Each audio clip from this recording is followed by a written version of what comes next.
Hello, and a big welcome to all of you out there who are watching and listening to this podcast today. We have a really nice guest here, Cathrine Hunter. Welcome to you. Thank you. I'm honored to be here. It's so nice to see you. We were just talking a little about the chaos you have around you, but you are safe and your horses too. That's a great thing. Yes. I would like to ask everybody to keep Western North Carolina in their prayers. Yeah, yeah. I can understand it's pretty bad there. But today we are going to talk about something else, and it's your facilities and your horses. So please tell us what you are doing and how you are doing it. Well, for the last 20 years or so, I have been working with horses and riders that have been damaged by the rushed competition focused training and riding practices these days. For example, I went out to work with a horse and rider, and at first glance, I thought the horse was crippled. This horse could barely walk. He was a victim of what Dr. Gerd Hirschman calls rein lameness. Prior to his current owner, he had been pushed too soon into the hunter show ring. They were riding him with a severe bit, a tie down. They trained him with draw reins. This horse was terrified of any contact, and as soon as the rider would pick up the reins, he would go behind the bit and just tighten his whole body up. 6 months into us working together, he was galloping through fields on loose reins. He was jumping 2.5 feet outside the ring and working nicely on contact with just a mild snaffle. And this is a very, very common story in what I run across. Rather than having a big facility, which I've done in the past, I currently travel for in-person consults and lessons, and I offer remote consults and lessons. Also developing a series of clinics using the non-interfering techniques that I teach to rehabilitate and retrain horses and riders. And we'll hope to be offering these clinics next year. Um, so when I go out to see a new client, I start with an evaluation in which I typically see the following. The horse has long toes, low heels syndrome. Mhm. This started happening in the 1970s. It's done in an effort to compensate for poor riding, which adversely affects the horse's movement in their shoulders. And that's a whole nother conversation. Yeah, Um, but I know about it because I have a friend who's also talking about this with the ankle and the hooves and all these things. So it's terrifying. oh, fantastic. Yeah. Well, they started doing this when they started riding hunt seat and they were gripping in their knees instead of relaxing the leg and letting the weight go to the heel. And when you grip in your knees, you're compromising the tissues under your leg, which allow for the free movement of the horse's shoulder. So the horse is doing these short, choppy strides. So they started lowering the heels and lengthening the toes to try to get that long, low ground covering stride that hunters want. And these long toes and low heels cause a dropped sacrum, which you may know is the triangular bone in the horse's pelvis. Yeah. And this creates an upside down muscle development in the top line.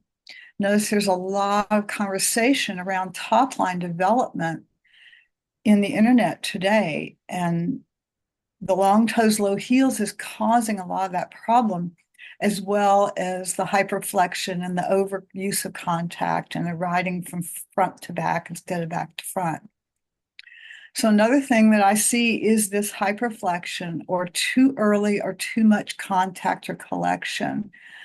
Um, This is done before the horse has developed the back and core muscles to support a rider without on contact, so that the horse is not free to use his head and neck for balance and just stretch the head and neck out. So people grab the reins up and the horse starts going behind the bit or hollowing out the back. You know with all this, you've heard all this, you're aware Yeah. of all this. And of course, this causes the rein lameness, the dropped sacrum, the poor muscle development, especially through the top line.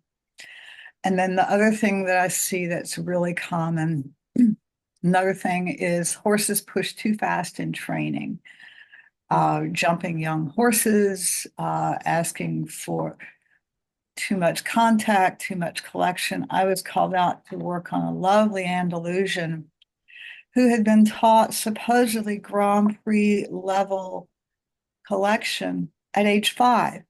Age 5. I barely had my horses on contact at age 5. No. Um, so this uh, so this of course again causes the rein lameness, causes the mental and emotional issues in addition to the physical issues. And another problem I see is, we talked about a minute ago, is the poor position development. Uh, as hunt seat developed, we lost our ability to understand and teach a functional, secure position.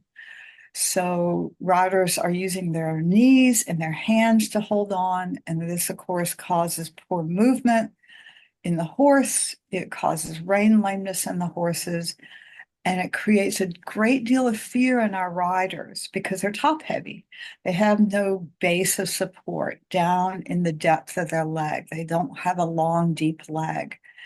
Honestly, if I had to ride like most of today's riders, I wouldn't have done half a fraction of the fun and exciting things I've been able to do with horses. And I've had a lot of fun with my horses. I mean, I fox hunted. I read too many black stallion books, so I got into racing, and I was too big to be a jockey. So I did steeplechasing, and I galloped at the Yeah. flat tracks. Um, and I got so disillusioned with the show ring that I went in. Actually, I always wanted to ride a horse into combat and fight with a sword. So I got into historical cavalry reenacting. So when people say their horses are bomb-proof, I'm talking about my thoroughbred, guns, cannons, sword, Yeah. lances, all that exciting, fun stuff. I mean, it's so cool. And it's so much more than going in circles in a flat sandbox, you Mhm. know? Um, and then I actually rode my horse from South Carolina to Ground Zero in New York City. I rode for world peace after 9/11.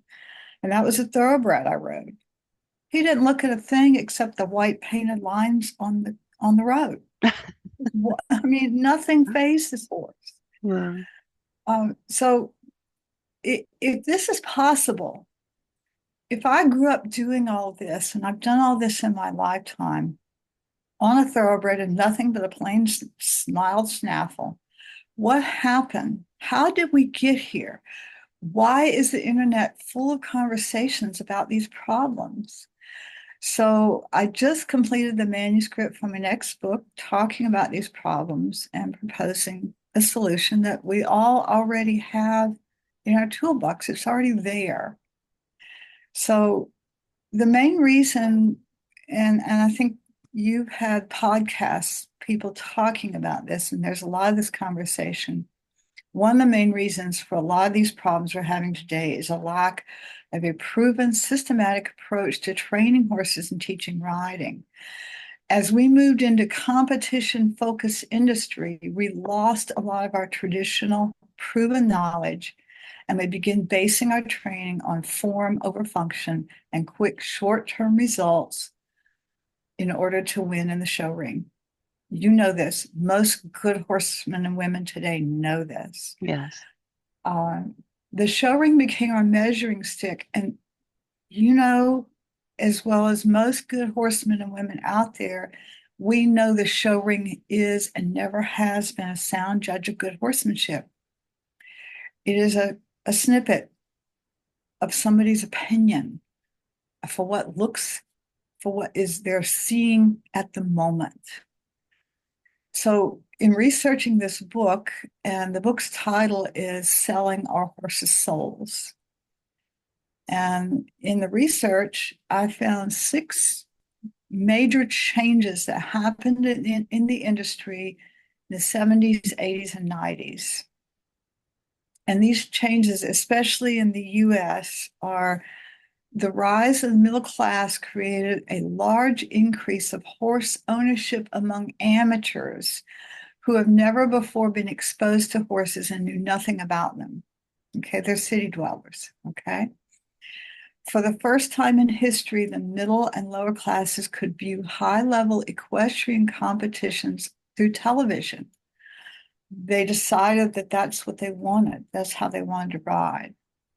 And then books and movies such as The Black Stallion and Black Beauty made the dream of a spiritual bond with a special horse seem possible for the average young rider. And while I'm not saying that it's not possible. What I'm saying is Hollywood convinced youngsters they could instantly tame the wild stallion just by whispering secrets to it. So the city girl who's never seen a horse before could tame this wild and crazy horse that the experts couldn't do anything with. Okay, right. Uh, Another big significant part of this is the cavalries were no longer producing knowledgeable instructors and trainers. The cavalries had disbanded, and these trainers and instructors, some of which were my trainers, were aging out and dying off. Oh. And with the increase of horse ownership and the lack of cavalry experts, competition became the measure for success. Mm. Economic pressures forced trainers to push students and horses into competition before they were ready and to perform at levels beyond their abilities. Paul Cronin talks about this in his book, Schooling and Riding the Sport Horse. And then the last thing that I saw is the self-acclaimed horse whisperers stepped into the knowledge gap and began using emotional marketing and branding techniques to appeal to amateur horse owners. So if you use the right language, if you say that you're not chasing a horse around a round pen or back and forth on a rope, if you tell people you're working him, sounds better. If you tell them that when the horse goes from flight mode to fight mode, he's joining up with you, he's not going into fight mode, it sounds better. When the horse goes into freeze mode, if you tell them that he's joining with you and submitting to you, it sounds better than the horse has gone into learned helplessness and his brain is numbed out. So, what's the answer? How do we fix this problem? So, currently, there are 2 schools of thought. One is the extreme of throwing away bits, whips in competitions, maybe not even riding horses, turn them out into the wild, let them be free. Well, that's kind of throwing the baby out with the bathwater. Bits and competitions are not our problem. Our problem is lack of knowledge and training. And the other school of thought is to return to classical training, which usually is interpreted as classical dressage. And while this is very valid and classical dressage is fantastic, and I use it in my training, it can take up to 18 months on a lunge line to train a rider well enough to pick up the reins. How many riders do you know today have that kind of time and patience? Not many. So not many. They No. really don't. I mean, you're talking 18 months on a lunge line for a cavalry officer riding 8 hours or 6 or 8 hours a day, on a lunge line. How many people do you know are going to do that?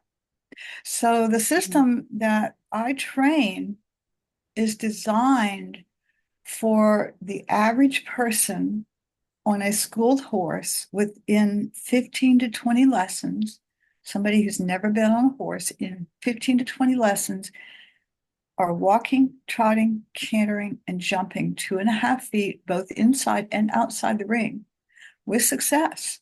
And it's proven. I've done it more times than you can imagine. So I deviate here. So one thing that's happening to people today, because we see a problem and we don't see a viable solution, everyone has their own system, their own answer. They all have the secret. They all have the solution. Today's riders are being told they need everything from core building exercises, yoga, and meditation to football-inspired shuttle runs to get in shape. Riders hear things about rider biomechanics, core development, gadgets to hold them as saddle, and tools to keep their hands still. All of this is not necessary. What we need is quality, knowledgeable instruction that works, that's proven to work, has been proven historically to work. Now, I'm a little bit of an amateur equestrian historian, and in researching my book, what I found fascinating is that the European cavalries were having the same problems of horses breaking down that we're having today, but they were having these problems in the 1800s. And the reason for this is they were trying to ride using classical dressage. And this is during colonization when they were expanding. They were trying to cover long distances, sometimes at speed. And they were trying to do this using classical dressage and collection. As wonderful as it is, classical dressage and collection is not designed for long distance, speed, cross country, and jumping. It's designed as an art, as a training tool and an art form in small, flat, enclosed spaces. Am I right? Yes. Okay. So they started looking for answers. And the Italian cavalry, a man named Federico Caprilli in the late 1800s, was assigned to look for answers. And he discovered what the steppe horsemen in Asia, the first people who ever rode horses, had known for about 5,000 years. He discovered non-interfering riding. So the steppe horsemen rode balanced forward with loose reins, snaffle bits. They used voice commands. They could not ask their horses to go into full collection because they were using their hands for a bow. The reins had to be loose. They had to stand up to use a bow. So they developed what today, what the Italian cavalry started calling forward riding, because the horses were balanced forward. So we have two basic forms of riding, two traditional systems, two classical systems from which all styles and types of riding come from. And when I say this, the dressage riders say, Western didn't come from dressage. And the Western people go, we don't ride snooty like the dressage people, you know. But it's true. We have classical dressage, in which the horse is asked to adapt its balance and movement to accommodate the rider. So the horse is asked to balance toward the hindquarters, lighten the forehand, and the rider rides in a static seat, sitting down constantly. The other traditional system, which predates classical dressage by 2,000 or 3,000 years, is forward riding, in which the rider adapts their balance to accommodate the horse. The horse is allowed to go in natural balance on the forehand with freedom of their use of their head and neck to balance, and the rider floats with them without interfering. And the rider does this with a dynamic seat, which they can sit down when they need the horse to balance more toward the hindquarters, and they can stand up when the horse is going at speed over difficult terrain, over jumps, etc. So what happened in the 1920s is the U.S. cavalry sent officers, including Harry D. Chamberlain, who was then a colonel, to Europe to train. And Harry Chamberlain went to the French classical dressage school in Saumur. I hope I'm pronouncing that correctly with my North Carolina accent. And he went to the Italian cavalry school in Tor di Quinto. Am I saying that right? I hope. Italy. And he learned both of these approaches to riding, forward riding and classical dressage. And he came back to the US and they developed a system that combined both. And this system created the most capable horses and riders in the world. When the US cavalry started teaching this system, they were world renowned, recognized as one of the best in the world. So if you think about it, the cavalry had to have calm, quiet, willing, cooperative horses that would go anywhere, guns, cannons, swords, city traffic, cross country, long distances at speed, and the quick close in maneuvers of battle drill. They had to be calm and they had to be quiet and they had to cooperate under crazy conditions, adverse conditions. And the riders and the horses had to stay sound. If the cavalryman's horse was lame, the cavalryman was on foot, and if he was on foot, he was dead. Mm-hmm. They had to keep their horses sound. And in addition to that, the riders had to be bold, they had to be confident, they had to be capable, they had to be able to maneuver their horses in precise, minute movements, and then take. So I rode historical cavalry reenacting. So you're in formation, they'll have you separate 10 spaces apart, and they'll have you charge a line of infantry, and you get up within 50 feet or so, you fire, you gallop forward, you halt, you fire, you wheel, and you gallop back 20 places, you halt, and you wheel again. So the rider had to be able to go from a dynamic seat, forward balance, to a static seat and central balance of the horse on the hindquarters, like this. They had to be able to do this, and the horses had to be able to do it as well. So if the cavalry could train these kinds of horses and riders, why can't we? It's completely possible. There's no reason. I've trained many riders. My trainer trained riders in this. Gordon Wright, one of my trainers, trained riders in this. There are other people who have trained this in the past. And these are all people I've worked with: Lyndon Gray, Jane Marshall Dillon, Pam Cantwell Baker, Jimmy Cantwell, all of these people who are well known. If you look them up, they're well known in history in the 70s and the 80s. There was a man during these time, the early 1900s, named Vladimir Litar. He was a captain in the 1st Hussar Russian Cavalry, and he was trained originally French classical dressage, and that's what the Russian cavalry was using at the time. And then he came to this country and studied forward riding. And Litar wrote a series of books about this system that the US cavalry was using that married classical dressage and forward riding. And what Littard did is he wrote the books and developed the system for civilians.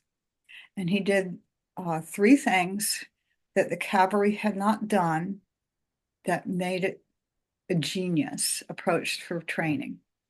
One, he trained the horses on loose reins with voice commands. Two, he used what he called the gallop or jumping position for training rider position. This allowed the rider to gain their balance, their weight distribution, their rhythm, their spring, everything that made a secure functional position on the horse without hitting the horse in the back or yanking the horse in the mouth.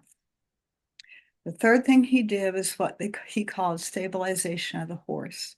He taught the horse to go at an even speed until the rider tells him to change. So these three things allowed the rider to ride in a way that did not interfere with the horse's natural balance and movement. So what I've found, if you balance the horse's hooves, let me back up. If you take away pain, discomfort, confusion, and fear, you can reclaim a horse that has been damaged by the rush competition focused training, horses that are rein lame, horses that are having emotional, mental issues, all this stuff. If you balance their hooves, make sure all their tack and saddle fit correctly, so you're taking away pain and discomfort.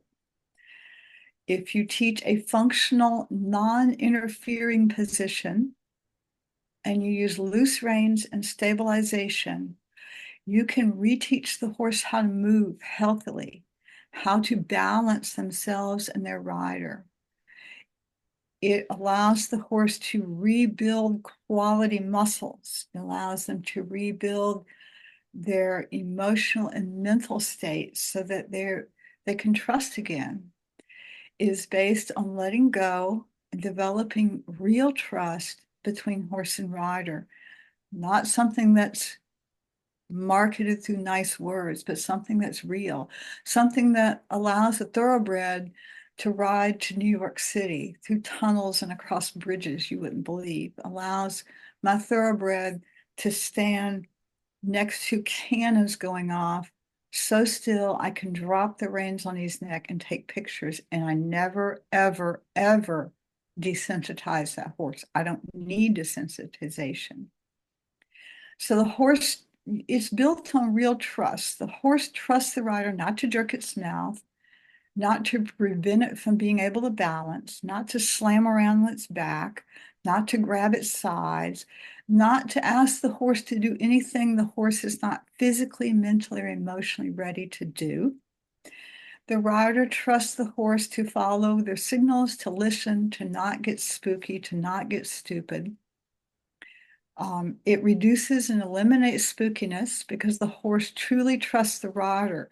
The horse now, instead of going into a panic or coming out of freeze mode into flight mode or fight mode, he looks to the rider because he knows the rider's not going to hurt him. He knows the rider's going to protect him and make sure he's safe. And he can understand what the rider is asking him. The rider communicates in language the horse can understand. So the things that we no longer know how to teach in the industry today is a functional, non-interfering position. We don't know how to teach communication basics. Most riders cannot list or describe the rein aids, the leg aids. We don't understand good muscle development, movement, and balance in the horse and how to get it. We don't understand what the horse can learn and when. Because we're not following a system, we're pushing horses too fast. We're asking them to do things they're not ready to do, physically, mentally, or emotionally. And we wonder why our horses get crazy on us and why they break down on us. Most people don't know a systematic approach so as not to overface the horse.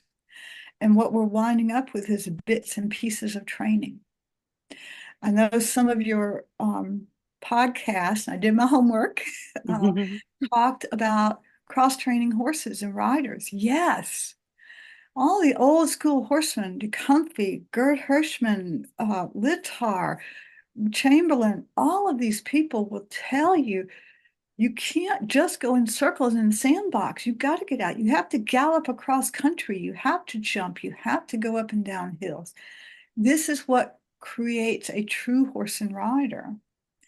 And the other thing that's really huge that we don't understand today, we don't know how to teach it, we don't know how to make it work, is effective correction and reward in a language the horse can understand. Release as reward is a very advanced technique. It's like expecting a 6-year-old or a 5-year-old who's learning ABCs to understand Shakespeare. They don't understand it. It comes later in the training. You need to give an effective reward. I use treats. I never had a horse learn to bite. Very effective way it gains trust. It works beautifully. Um, so, gosh, that's a lot. I just kind of downloaded, didn't I? You can No, tell how passionate I am about this. yes, and it's very interesting. Yeah. So, And I think the thing um, that makes me so passionate about it is it's not just something I dreamed up myself and had success with a few horses. This has been around since people started riding horses. mm, This has been around for 5 to 7,000 years. It is a historically and scientifically proven system. We don't need to reinvent the wheel here. This works. We've just forgotten it mm, in our race to the show ring. So, yeah. questions, comment. I kind of spewed everything, didn't I? You really said it in the right words because there have been so much recently with all the competition and all these things with the mouths and things that people do to their horses, and uh, it's a big reaction out there, and I think it's really great that it's coming up because it have been too long time where we have just used the horse and used the horse for all this competition. There's a lot of money involved. So I think it's about time that we just uh, roll backwards and say, well, what is it what we are doing with the horses? I agree. And I think it's things like you're doing. I think it's this groundswell effort that the people are starting. It's not going to come from the top because the top is too monetarily invested. Mm, We have to start asking for the changes. And it's hard to ask for the changes when we don't have a viable solution to offer that fits with today. Like we discussed, there aren't many people that are going to spend a year and a half on the lunge line trying to learn to ride well enough to pick up the reins. But if they would look at this system again, they can be doing second flight fox hunting in 4 months on a schooled horse. They can be galloping through those green fields and soaring over those fences. It's amazing. This system works so well and is so good for the horses and is so good for the riders. And it just, I can't, I can't express how much I would love to get this out there again. And there's few of us left who really understand the system and really know how to teach it. Um, my almost all of my trainers have passed away. Um, I'm not 20 years old anymore. And Do you when do people, anything for this? Do you educate instructors and help them? Uh, I'm hoping to develop some clinics and stuff to get this going. My biggest challenge is I'm not a marketing person, so I haven't jumped on the bandwagon. Um, I'm trying to find some people to help me organize and market this stuff. Um, and I think that happens a lot to people who know how to train really good training. Is we are focused on a training that is our area of expertise, and unless you have deep pockets to hire marketing people and that kind of stuff, it's hard to get out there. And mm. the way to get deep pockets is to compromise your principles and your values, and then you have nothing to teach anymore. No, that's right. And there's also money involved in this because when you don't marketing and all these things, you don't get students, and then you can't live on it, and you just stop. Mhm. So That's that is, exactly. yeah, I think that's uh, a lot of what happened to a lot of the really good trainers, yeah, um, is the economics put them in a situation, compromise the good training or give it up. And that's a shame. That should mm, not happen. really, Um, when when we stopped using the cavalry, so the cavalry had to be invested in caring for their horses. That had to be number one. To They had to be an effective mounted unit, and in order to do so, their horses had to stay sound and cooperative and calm, and their riders had to be capable. So that was their number one priority when we started. And the cavalry, at least in this country, and I think in Europe, was producing the riders for the Olympics. mm, So up until the 50s, you had that quality backing your riders. mm, After the 50s, when they started allowing civilians in, and then later they stopped testing the riders for the qualifications. I think what they were, and I'm not an expert on this, but I think they were qualifying riders by show points, basically. Now it became who could win the most fastest mm, and at any cost. And that's what we have now. So now we don't have the most well-trained, capable horses and riders. We have the ones that have the money to get there. mm, And so, yeah, I would love to be training people in this system. Um, I'm right now I'm helping individual horses and riders both online and in person. I'm trying to develop a series of clinics. I would love to come to your country and offer what I have. Um, Holler at me. I'm there. Um, yeah. it's amazing. Do you record them? I'm working on that. Yeah. I cannot teach and work a video phone at the same time. And I have a lot of videos that people have shot for me. I have a Pivo camera. I'm Yeah, working on that. Now I've got to sit down and spend hours and hours going through that and coming up with video sessions, and that takes the time. I know.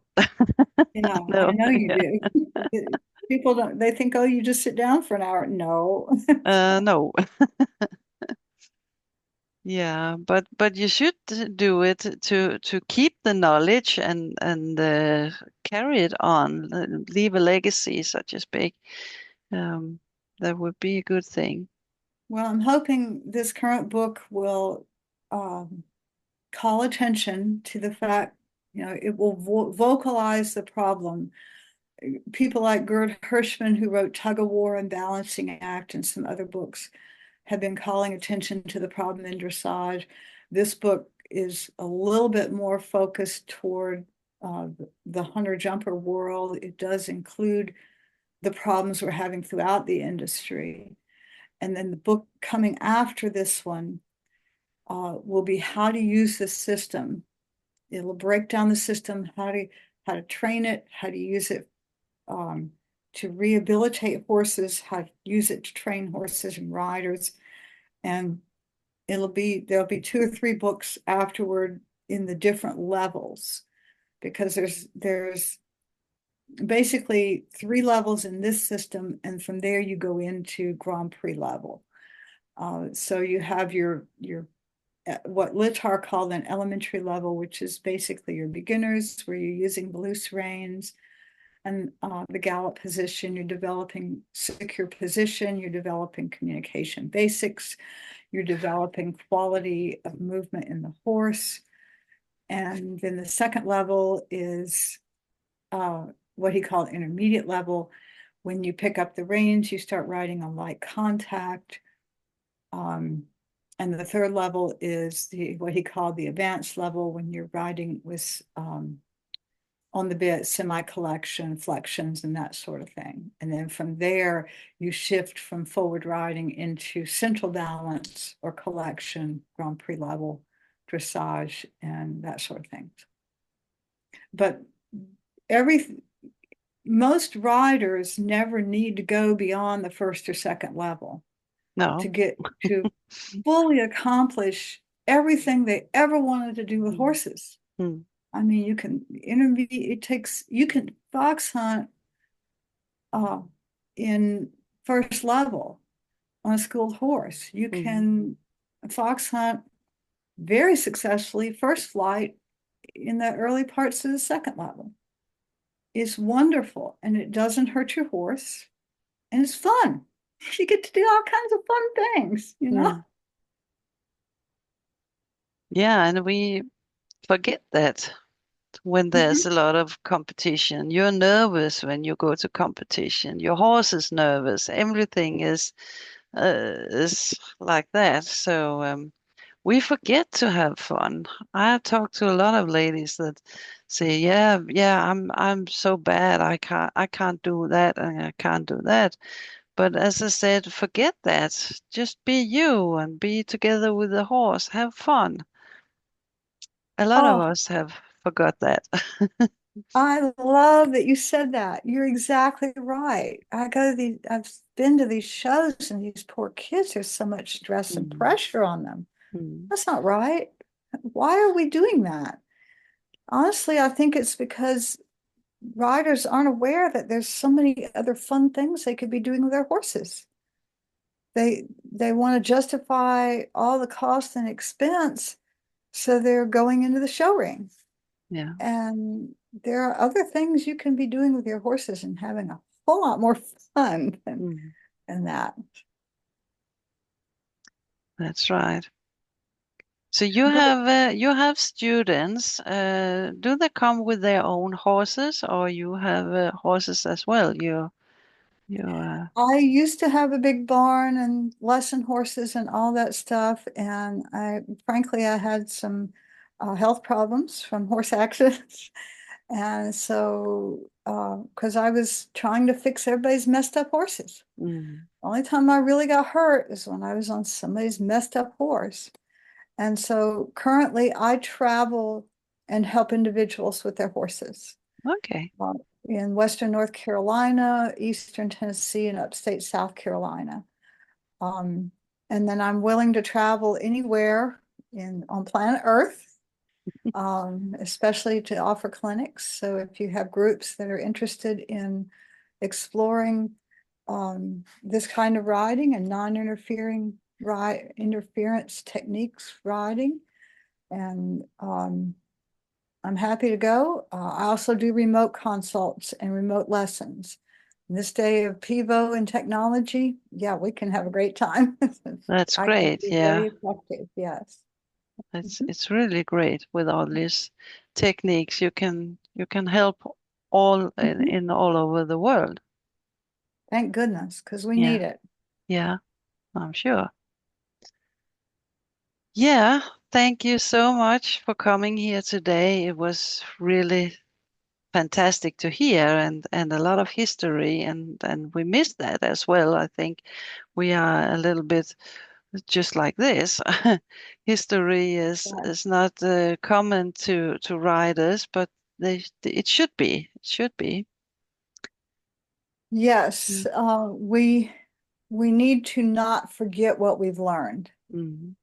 in our mesmerizing, in all the, what's the word I'm looking for, in our focus on trying to figure out what's going on. We don't need something new. We already have the knowledge. Charles de Humphrey said this.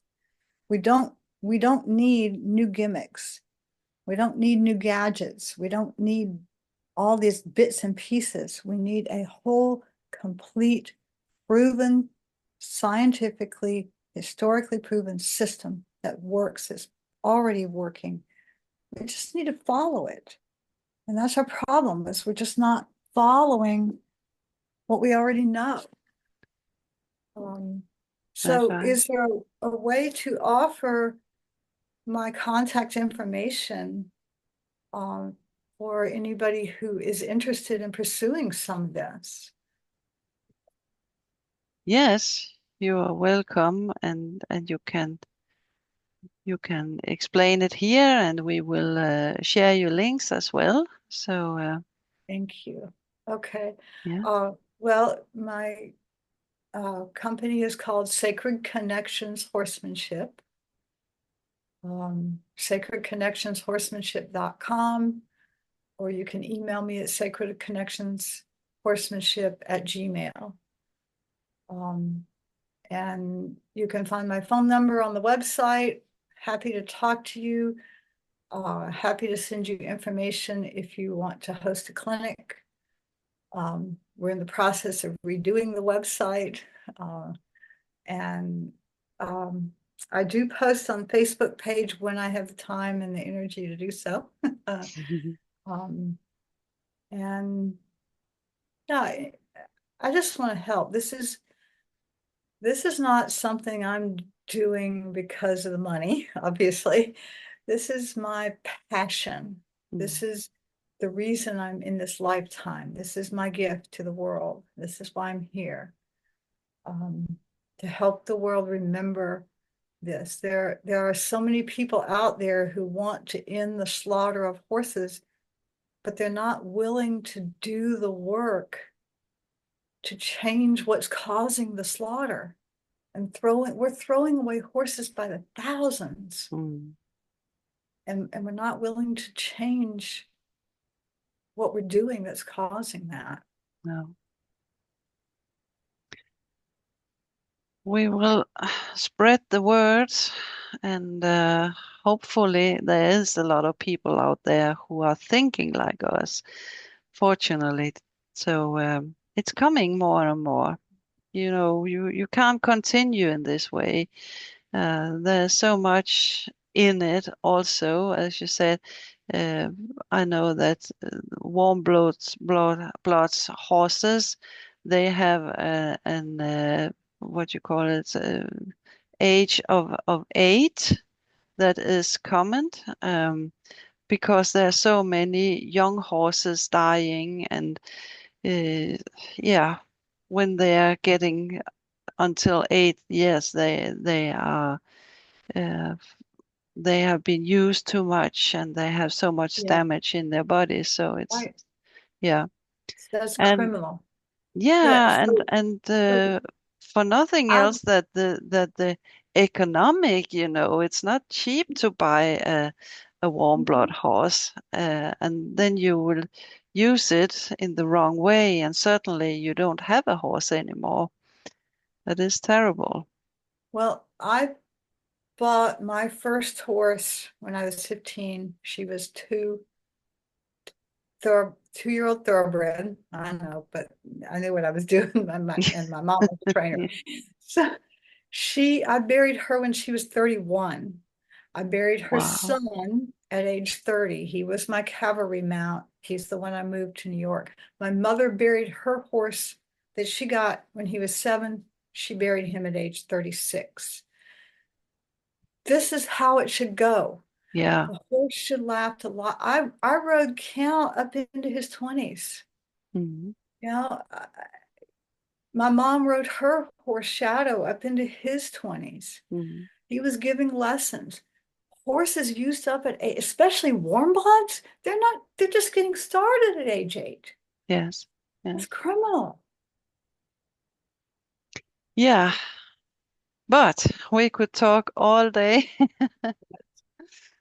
It's nice to talk to people who understand and want to change this. So I'm so very happy that you jumped in on this podcast. So thank you for so much for coming today, and I'm sure we will keep in touch. And thank you so much for you out there who have been watching and listening. And please subscribe to this channel because then we can help more people out in the world. So, do you have a last thing to say here before we end it up? I just think it's wonderful that you're helping spread the word.